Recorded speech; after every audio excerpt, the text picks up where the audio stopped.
नमस्ते, प्रणाम और दिल से थैंक यू रउआ सबके कि रउआ लोग इतना प्यार और आशीर्वाद फरिश्ते के देहनी कि जितना भी हॉल मालिक से हमरा बात भइल, डिस्ट्रीब्यूटर से बात भइल, जे भी बा वो सिनेमा से जुड़ल जितना भी लोग बा, जितना लोग से हमरा बात भइल, सबके जुबान पे यह बात रहला कि केजीएफ के जवन इनिशियल रहे बाबू, वो इनिशियल लोग के प्यार जवन केजीएफ के मिलल बिहार में, वह प्यार आज फरिश्ते के मिलता।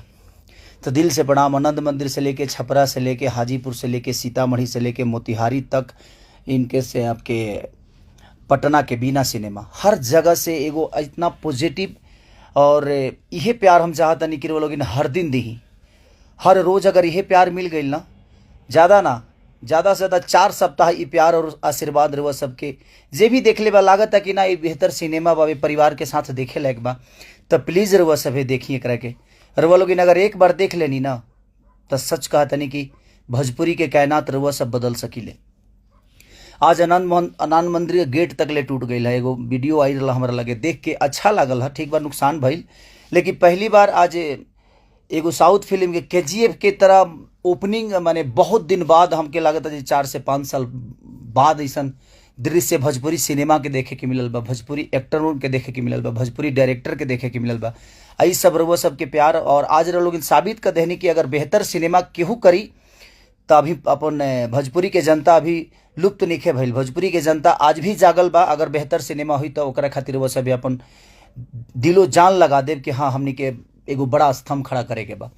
आई ऊर्जा रउआ सबके देख के इतना प्यारा लगता। हम पूरा फिल्म से लेके जितना भी उससे जुड़ल बा लोग, लाल बाबू पंडित जी डायरेक्टर, अरविंद तिवारी जी जे राइटर बनी वहाँ के, हमार कृष्णा बेदर्दी जो उनकी म्यूजिक डायरेक्टर बनी, निशांत उज्ज्वल जी जे सिनेमा के रिलीज कैले बनी, और प्रदीप भैया जे पोस्टर के हर जगह वो लोग पटना में देखा तनी।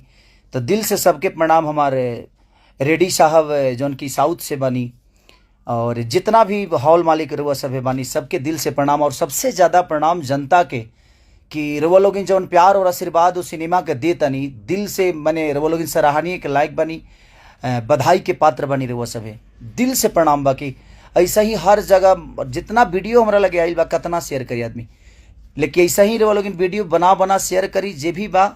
अब हर आदमी रउआ सभे, अब जनता बोली तब जाके जनता फिर घर वो सिनेमा हॉल में आई, तो जनता ही क्योंकि कि रउआ सबके माउथ पब्लिसिटी ये सिनेमा के बहुत बड़ा कर सकेला।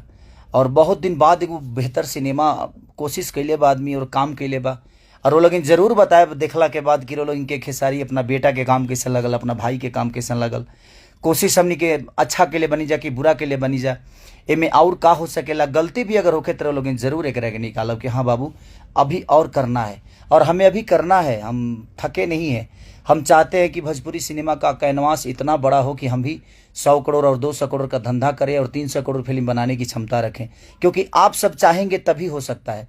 और जितने भी मेरे यूट्यूबर भाई हैं जो मेरे लिए नेगेटिव बोलते हैं, मैं उनसे भी यही कहूँगा कि भोजपुरी का बचाना, हम बचे रहेंगे तो कब तक हमारी निंदा करेंगे आप अपने ही भाषा के लोगों का निंदा कर रहे हैं, अपने ही भाषा के बेटे को गाली देते हैं, अपने ही भाषा को बेटे को नीचा दिखाते हैं। चाहे कोई भी मेरे यूट्यूबर हो, चाहे किसी के भी यूट्यूबर हो, मैं सबसे रिक्वेस्ट करता हूं कि अगर बेहतर कुछ होता है भोजपुरी में तो आप सबका भी दायित्व तो बनता है कि आप लोग उसको बढ़ा चढ़ा के बोलिए, ताकि बाहर के लोग भी देखें तो कहें कि नहीं भोजपुरी में कोई सिनेमा बनी है और भोजपुरी का ग्रोथ बड़ा हो रहा है।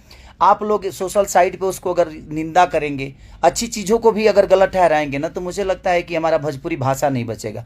और जब हमारा भोजपुरी भाषा हम नहीं बचेंगे तो कहाँ से ग्रोथ होगा, आप 2 पैसे कहाँ से कमाएंगे। हम जितना बड़े होंगे और जितना आप हमारे बारे में बोलेंगे, उतना ही बड़ी चीज़ें हमारी भोजपुरी समाज की होगी। तो आप लोगों ने हमें अपना माना है, ठीक है।